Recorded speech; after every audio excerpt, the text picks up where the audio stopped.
ये भागवत नाम का एक ग्रंथ है। बंधुओं, ग्रंथ से ऊंचा हमको शब्द नहीं मिलता, इसलिए हम ग्रंथ कहते हैं, लेकिन भागवत ग्रंथ से भी ऊंची है, पुराणों से भी ऊंची है। भागवत का प्रयोजन क्या है? केवल ब्रह्म संबंध, भगवान से आपका संबंध बनवाना, यही भागवत का उद्देश्य है। और किसने भागवत की रचना की? श्री वेदव्यास जी महाराज। क्योंकि अब इस बात को थोड़ा विस्तार से सुनिएगा, बहुत सुंदर प्रसंग है, थोड़ा गंभीर है लेकिन बहुत अच्छा है, बहुत ध्यान से सुनना। द्वापर युग के विश्राम की बात, और श्री वेदव्यास जी महाराज ब्रह्म नदी सरस्वती के तट पर, इसी हिमालय की भूमि पर, माना गांव जिसको हम कहते हैं, बैठे थे। अपनी दिव्य दृष्टि से कलयुग के प्रभाव को जब उन्होंने देखा तो क्या पाया? कलयुग के लोग श्रद्धाहीन होंगे, कलयुग के लोग अभाग्यशाली होंगे, भाग्यशाली नहीं, कलयुग के लोग दीर्घसूत्री होंगे, दुर्भाग्यवान होंगे। ये सब देख करके अपना कल्याण नहीं कर पाएंगे। इन सब बातों को विचार करके वेदव्यास जी को बड़ी चिंता हुई कि क्या करें कलयुग के लोगों के लिए। तब उन्होंने विचार किया कि मुझे कुछ लिखना चाहिए। तब वेदव्यास जी महाराज ने एकमेकम चतुर्विधम, उन्होंने एक वेद को, पहले एक ही वेद था प्रणव ओम, लेकिन उन्होंने 4 वेदों में परिणत किया, ऋग्वेद, यजुर्वेद, सामवेद और अथर्ववेद।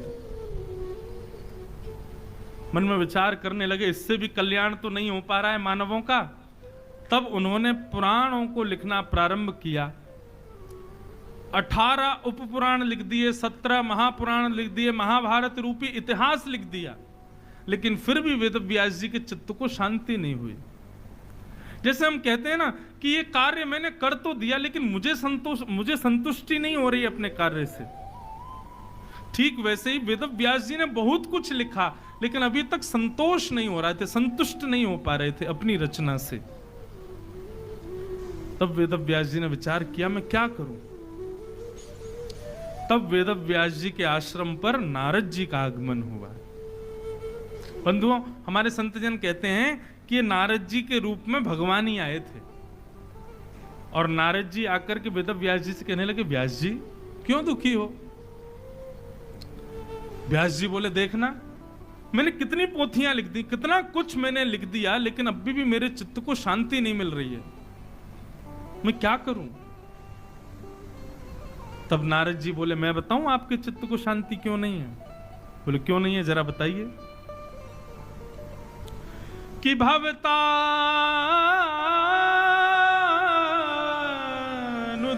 प्रायम यशो भगवतो मलम ये नैवासौ न तुष्येत मन्ये तद्दर्शनम खिलम। हे व्यास जी, आपने जितनी भी ग्रंथ लिखे हैं ना, बुरा मत मानिएगा, परंतु प्रत्येक ग्रंथ, प्रत्येक पुराण की रचना के पीछे आपने एक ही उद्देश्य रखा है। क्या? धर्म, अर्थ, काम, मोक्ष, चतुर्विध पुरुषार्थ की प्राप्ति। आप किसी भी पुराण का अध्ययन या श्रवण करेंगे तो उससे धर्म कैसे करना है ये सीखोगे, अर्थ कैसे कमाना है ये सीखोगे, कामनाओं की पूर्ति कैसे करनी है ये सीखेंगे, और सब कुछ करने के बाद मोक्ष कैसे पाना है ये पता चलेगा। आपने सब जगह चतुर्विध पुरुषार्थ को ही पुष्ट किया है बस। वेदव्यास जी महाराज बोले, मतलब? अरे ये चतुर्विध पुरुषार्थ ही तो हमको करना है, इसके अलावा भी कुछ करने को है क्या? तब नारद जी महाराज बोले, हाँ, पंचम पुरुषार्थ। बोले वो क्या है? प्रेम।